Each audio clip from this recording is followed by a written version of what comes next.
Le budget a été dévoilé jeudi soir. Le barème de l'impôt sur le revenu revalorisé de 2% sur l'inflation, surtaxe sur les plus aisés, 400 entreprises à qui on va demander un effort, 4000 profs en moins dans l'éducation nationale. Là-dessus, Mme Genetet a dit c'est parce qu'il y a moins d'élèves. Pierre Moscovici lui a dit c'est un budget équilibré, tout en précisant que le dérapage du déficit en 2024 était considérable et inédit.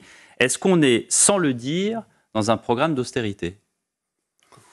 Oui, rigueur, petite rigueur, il ne faut pas exagérer, ça n'a rien à voir par rapport aux besoins.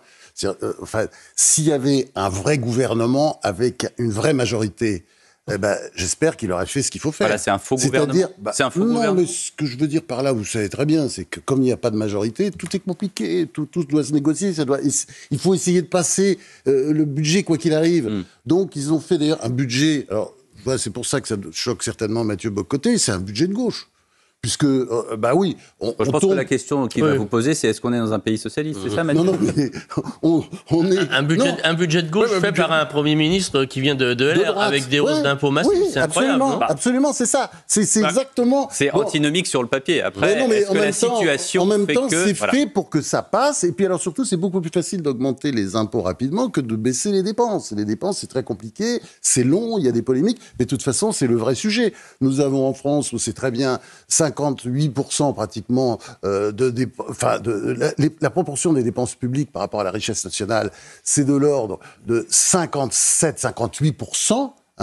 Et puis, évidemment, corrélation, vous avez des prélèvements obligatoires, c'est-à-dire des taxes, des impôts, qui sont à 48%. Dans les deux cas, c'est record du monde. Bon, faut arrêter cette bêtise. Ça dure. Pourquoi est-ce qu'on n'arrête pas, justement ? Parce que les LR nous expliquaient il y a encore quelques semaines que la hausse des impôts, c'était une ligne rouge infranchissable. Les macronistes disent non, les hausses d'impôts, c'est horrible, c'est impossible. C'est un totem présidentiel. Et on se retrouve aujourd'hui avec près de 30 milliards de hausses d'impôts.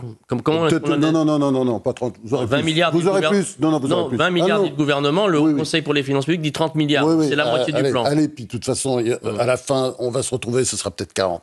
Mais c'est le sujet, de toute façon, c'est qu'il faut, dire, le gouvernement est dans l'urgence. Vous savez très bien.